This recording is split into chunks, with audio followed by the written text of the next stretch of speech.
I need to finish it. I have to get up. I should be working. I've got to call them. Need, should, have to, must.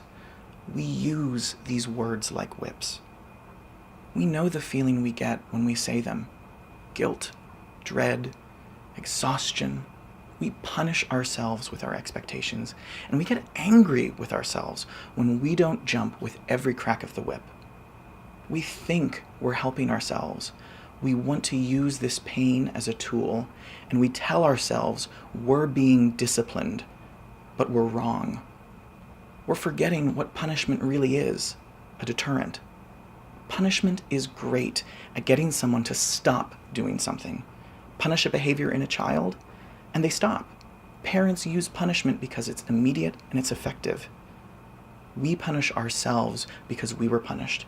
It's often what we think loving ourselves looks like. But the truth is that punishment is really bad at getting us to do new things. And when we're trying to motivate ourselves to work harder at something, to be creative, or to be brave, we don't want us to just stop doing something. We want ourselves to do something else. Real motivation requires you to convince yourself to care. To talk about how to get things done, we have to talk about what we value. Effective motivation means that we need to know what we care about.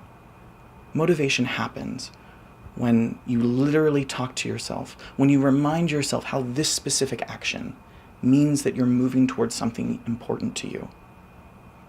A practical step to help you feel motivated is to make a list of the things that you care about, big and small. Take your time to write out everything you can think of, values, your dreams, the things you love, the experiences you hope to have. And when you're having trouble getting motivated, question yourself, how does this task move me towards the things that I want?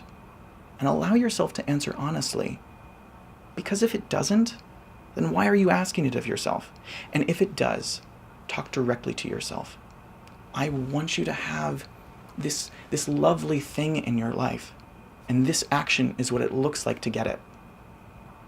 Rather than looking backward at what you're running away from, focus on what you're running toward. This sounds simple, but it often won't feel like it. By the time you're seeing this, you might feel fed up with yourself, frustrated and tired.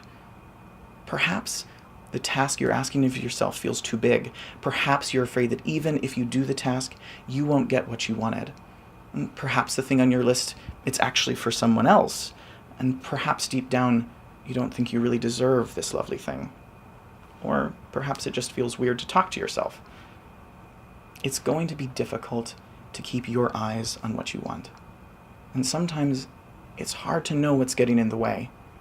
And that's when therapy can be helpful. A psychotherapist can help you see what's getting in the way when you're feeling stuck. But even if you don't see a psychotherapist, I want you to keep this in mind as you try to encourage yourself. Motivation to act flows in two ways. We either try to hate ourselves into change or love ourselves into change. Loving yourself into change isn't just kinder. It's also the only way that works. I'm Dr. Jeff. Peace.